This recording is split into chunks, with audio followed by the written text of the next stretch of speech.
Et si demain, payer avec Apple Pay n'était plus possible? Ce scénario inimaginable il y a encore quelques années va peut-être devenir réalité. Après avoir forcé Apple à ouvrir plusieurs parties de son écosystème à la concurrence, l'Union Européenne s'attaque cette fois-ci à la puce NFC de l'iPhone, composant quasi réservé jusqu'ici à l'App Carte et donc à Apple Pay. Qu'est-ce que cela signifie? Quels changements sont à venir? Quel avenir pour Apple Pay? Voyons ça tout de suite. Ah, Apple Pay, qu'est-ce que c'est pratique, n'est-ce pas? Un double clic sur le bouton, on s'approche du TPE et hop, c'est payé. Mais alors, au grand diable, pourquoi l'Union Européenne veut changer ça? Eh bien, pour comprendre le pourquoi du comment, comprenons déjà comment on en est arrivé là. Comme je l'ai dit il y a 2 secondes, la puce NFC dans vos iPhones et dans vos Apple Watch ne peut quasiment fonctionner que dans l'App Carte. Son utilité est donc réduite à scanner votre carte fidélité Carrefour, ouvrir votre voiture si vous avez Carkey bien sûr, prendre le métro ou recharger votre passe, payer vos achats et c'est à peu près tout. Ce dernier point est celui qui nous intéresse. Déjà, Apple Pay n'a pas de concurrent, oui, étant donné que la NFC est déjà verrouillée à l'App Carte.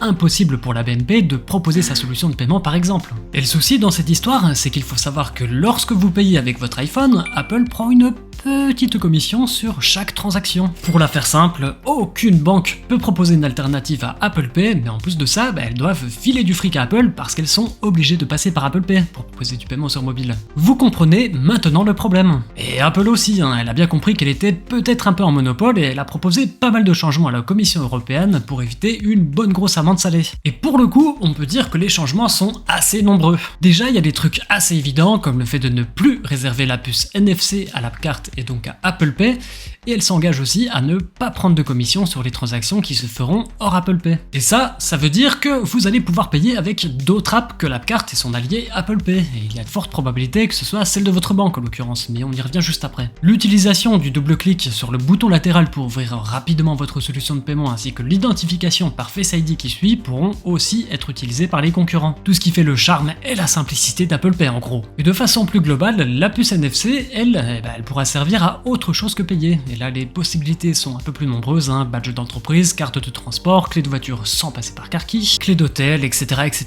Centraliser toutes vos cartes sur l'App Carte, finito. C'est ça aussi le progrès. Désormais, il y aura une app pour chacune de ces choses. Et pour terminer, il est bon de noter que seul l'iPhone est soumis à cet accord. L'Apple Watch reste, elle, dans la théorie, limitée à Apple Pay, ce qui va certainement poser souci aussi. Car revenons-en au sujet de la vidéo, Apple Pay. Si la solution de paiement d'Apple venait à être mise en concurrence, cela poserait quelques soucis, dont un plutôt majeur, l'abandon pur et simple d'Apple Pay au profit des propres solutions des banques. Mais si on retrouve le même fonctionnement qu'on avait auparavant avec Apple Pay, en quoi ce serait un souci? On s'en fout un peu, non, vous allez me dire? Eh bien, non, pas vraiment. Avec Apple, le diable se cache dans les détails et si elle propose cette ouverture sans contrepartie financière, c'est bien qu'il y a 2-3 petits éléments qui pourront vite vous faire regretter Apple Pay. Je vous explique. Si Apple Pay ne se verra sûrement pas remplacé du jour au lendemain, à moyen terme, rien n'est garanti. D'ici 5 ans, il y a de fortes chances que ça a évolué.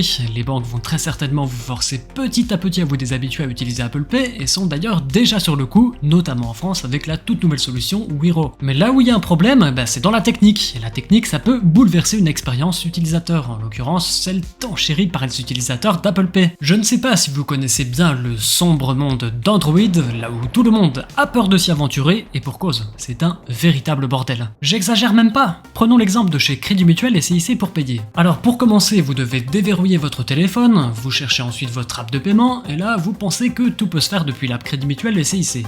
Eh bien que nenni, il faut télécharger une variante, Crédit Mutuel Pay ou CIC Pay. Dès que c'est fait, vous ouvrez votre nouvelle application, vous mettez votre empreinte, et là, attention, top départ, le chrono se lance, 30 secondes pour payer. Rapide, vous vous dites. Mais attendez, car durant ce laps de temps, vous allez devoir taper le PIN de votre carte bancaire quand il vous sera demandé, tout en rangeant vos courses. Un vrai sport. Et évidemment, entre-temps, il ne faut pas avoir un échec, parce que oui, sur Android, le système pour payer est différent. Et c'est là où je voulais en venir, quand je vous parlais des petits détails qui font la différence. Et pour mieux comprendre, hop, plongeons-nous dans les entrailles de l'iPhone. Parmi tous ces composants, il y en a 2 qui nous intéressent pour payer. Il y a la puce NFC, ok, celle qui sert à transmettre les infos au TPE, mais il y a surtout le Secure Element. Ce petit composant sert à stocker toutes les données extrêmement sensibles que peut comporter votre iPhone en étant totalement isolé d'iOS. Ce qui veut dire que pour y accéder, si un malandrin vous pirate, il ne pourra pas y avoir accès à distance, et même s'il a votre iPhone, ça restera très compliqué. Et vous l'avez deviné, j'imagine, c'est dans ce Secure Element que se trouvent vos données de carte bancaire, et c'est lui qui envoie les données à transmettre au TPE via la puce NFC, le tout traité en local avec du chiffrement bien sûr. Sur Android, il n'y a pas de composant dédié, mais il y a le HCE pour Oscar Emulation, ce qui signifie qu'en gros, le système simule la présence d'un secure élément. Rien ne tourne en local, tout est dans le cloud, ce qui peut poser des soucis de confidentialité, mais aussi de sécurité. Bah oui, c'est dans le cloud, donc tout passe par des serveurs, les entreprises assurent ne pas regarder ce que vous faites de votre argent, mais le doute est permis. Autre souci de taille, il faut obligatoirement être connecté à Internet. Si vous payez dans un commerce qui capte mal, c'est fini pour vous. Pareil, si vous avez plus de batterie, avec un iPhone éteint, vous pourrez toujours payer, mais sur Android,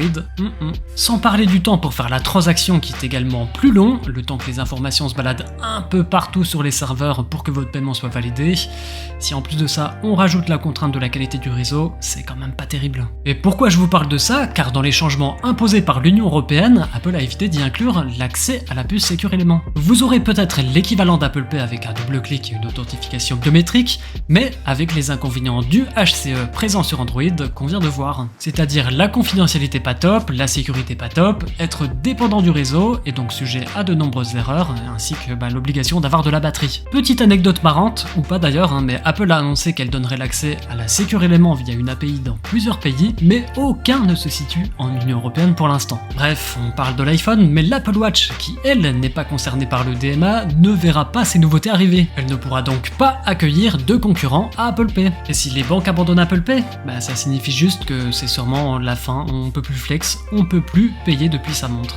Plusieurs banques européennes se sont d'ailleurs déjà mises au travail avec Wero, le remplaçant de Paylib. Cette nouvelle solution devrait sortir d'ici la fin d'année, c'est peut-être même déjà sorti je crois, et c'est peut-être bien elle qui remplacera dans les prochaines années Apple Pay. On peut apprécier ou non les efforts que met l'Union Européenne pour ouvrir l'écosystème Apple, une chose est certaine, c'est qu'elle est en train de tuer la simplicité d'utilisation de l'iPhone. Si le paiement mobile est devenu si populaire, c'est grâce à la facilité d'utilisation d'Apple Pay, une fois de plus en donnant trop de choix à des utilisateurs qui ne l'avaient pas forcément demandé, le tout avec des expériences qui risquent de se dégrader, on risque simplement de perdre tout le monde et de régresser. Je ne parle pas non plus des personnes qui ont plusieurs cartes bancaires et qui pouvaient switcher facilement dans l'app carte, bon courage par avance. Qu'en pensez-vous? Cette mise en concurrence d'Apple Pay est une bonne ou une mauvaise chose? Merci d'avoir regardé la vidéo jusqu'au bout, si elle vous a plu n'hésitez pas à laisser un petit pouce qui fait plaisir, et pour me soutenir, abonnez-vous, c'est gratuit, et en plus vous profiterez de mes prochains contenus formidables. On se dit à la prochaine, ciao!